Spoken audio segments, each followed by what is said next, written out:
He easily solved one of the hardest math problems in the world, but he was just a janitor at the Massachusetts Institute. When the professor saw the correct solution, he excitedly asked the students who had solved it. But after asking around, he realized it wasn't any of them. That's when the professor realized a new genius had appeared in the school, but no one could have guessed that the genius was a janitor. So the professor posted an even harder problem. They wrote it on the hallway blackboard, hoping the genius would notice it. That night while cleaning, Will noticed the new set of equations, but just as he started solving it again, he was unexpectedly spotted by a passing professor. At first, the professor thought he was just scribbling randomly, so he angrily walked up wanting to stop him.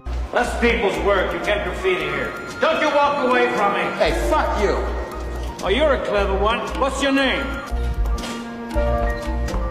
But when he got to the board, he was shocked to discover that the math problem which had stumped him for 2 years had been correctly solved by a janitor. Even though Will had barely gone to school, his home was filled with books. What others had to read several times to understand, he could remember after reading once. So the professor spent a lot of effort tracking him down, but Will had been charged in court for assault, facing the charges. Will was completely calm because he had already memorized the law. Even though he defended himself successfully, he couldn't afford the high bail, so the officers still locked him up. Luckily, the professor was willing to pay to bail him out. Although the judge agreed to release him, he had to meet with the professor every week to study, and he also had to attend professional therapy, even though Will especially hated seeing therapists. Compared to prison, he had no choice but to accept it. No matter how complex the problem was, Will could solve it in minutes, but no one could break through his emotional defenses. So the professor turned to his old college friend Sean. The old friend agreed to try just in case it worked, but Will was just as rude to him.